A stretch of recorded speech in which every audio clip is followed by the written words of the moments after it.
a gente poder interagir, né? Se eu quisesse fazer uma coisa totalmente sem interação, eu simplesmente produziria um vídeo sem interação, né? Por que eu preciso de um calendário universal? A resposta, ela pode ser respondida em algumas camadas, né? Existem várias formas de responder. A forma mais fácil de responder é lembrar que a ciência não é específica do cristianismo, né? A ciência é universal. Os chineses também usam a ciência, os muçulmanos também, os japoneses também. Imagina se você criar um calendário antes de Buda, depois de Buda, antes de Maomé, depois de Maomé, né? Seria um pouco bizarro, né? Você estaria dizendo que o mundo gira em torno de Maomé, ou que o mundo gira em torno de Buda, né? Ou que o mundo gira em torno de Zeus, né? Antes de Zeus, depois de Zeus, né? E seria completamente estranho, né? Você criar um calendário que coloca todo mundo em torno de uma figura, né? Que você nem conhece e não conhece, né? E não se interessa, né? Então, agora imagine um cristão no Brasil tendo um calendário antes de Maomé e depois de Maomé, né? Você pode falar comigo, mas o Cristo foi importante, o cristianismo foi importante. Não é necessariamente, né?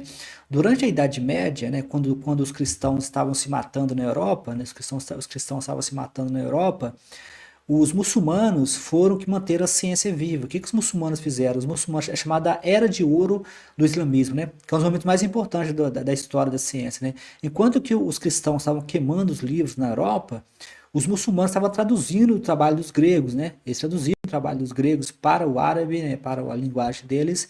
E posteriormente, quando os cristãos pararam de se matar, de se degolar, eles traduziram de volta, né? É claro que aqui é uma simplificação, né? A Europa não parou completamente. É errado dizer que durante o período a era de ouro dos muçulmanos, né? The Golden Age, né? Dos muçulmanos, seria errado se dizer que a Europa estava se matando e os muçulmanos estavam fazendo ciência. Mas nesse período os muçulmanos eram mais ativos, né? Bagdá, acho que o nome é Bagdá mesmo, né? Então os muçulmanos eram dono da ciência. Os muçulmanos criaram logaritmo, né? Se não me engano, logaritmo vem dos muçulmanos, né? Algoritmo, né? Algoritmo que é usado em ciência de computação, né? Quando você faz um computador, é um programa. Algoritmo vem da palavra, da palavra muçulmana, né? Vários planetas e várias estrelas são nomeadas com nomes árabes, né? Então, agora imagine-se, então, por que é importante, né? Resumindo, é importante porque a gente não pode pegar uma coisa que é universal, que é o conhecimento, e marcar ele como se fosse antes de Cristo e depois de Cristo, né? Não tem. E vamos lembrar que ninguém sabe quando Cristo nasceu, nem os cristãos sabem, né?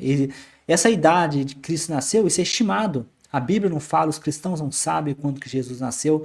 É uma coisa incerta, eles não sabem, né? Mas aí vem a questão também bizarra, porque na verdade a gente não está mudando o calendário, né? Essa é capaz talvez de deixar bem claro. O que está mudando é o nome, a referência, né? Porque a referência não é justa, né? Antes de Cristo já havia ciência, né? Antes de Cristo já havia filosofia, né? Epicúros, por exemplo, um dos maiores filósofos de todos os tempos, Epicuro existiu antes de Jesus, né? Acho que existiu muito antes de Jesus. Buda, né, que foi responsável por ensinamentos importantes para várias culturas, inclusive para a cultura moderna, que virou moda budismo agora, né? E eu acho bom isso, veio 500 anos antes de Jesus. Então, o mundo já existia antes de Jesus, né? Jesus não é o criador do mundo, né? E não é criador do conhecimento. Figuras como Platão, acho que me engano Aristóteles, né? Ptolomeu, né? Tem uma lista enorme de pensadores que existiram antes de Jesus, né? Jesus não é o marcador do mundo, né? E existe também evidência, existe algumas evidências que aparecem às vezes de que os cristãos tiveram contato com os indianos, né?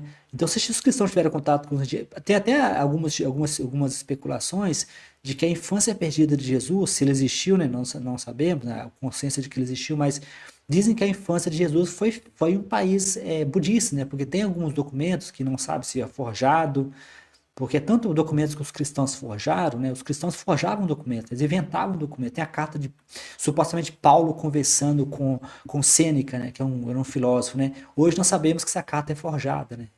Sêneca nunca falou com Paulo, né? Na carta, Sêneca, que era um grande filósofo, um grande pensador, pedia conselho a Paulo, né? Paulo da Bíblia, Paulo cauda do cavalo, né? Paulo lá que deu uma cauda do cavalo. Então, assim, supostamente para dizer que os cristãos eram sábios, né? Que até o grande pensador Sêneca pediu conselhos a Paulo, né? Paulo que cauda do cavalo, né? Então, assim, Hoje nós sabemos que a carta foi forjada. Não houve nenhum contato com um grande filósofo, né? O que nós temos de bem documentado é que os estoicos não gostavam dos cristãos. O próprio Marco Aurélio, que é o imperador, e isso é bem documentado, isso é aceito como documento oficial, ele criticou os cristãos, ele falava que os cristãos eram irracionais, eles morriam assim, com prazer, né? E para os estoicos, você ir para a morte com prazer, com orgulho, com vontade de morrer, né? É uma coisa meio irracional, emotiva, né? Então, eu acho que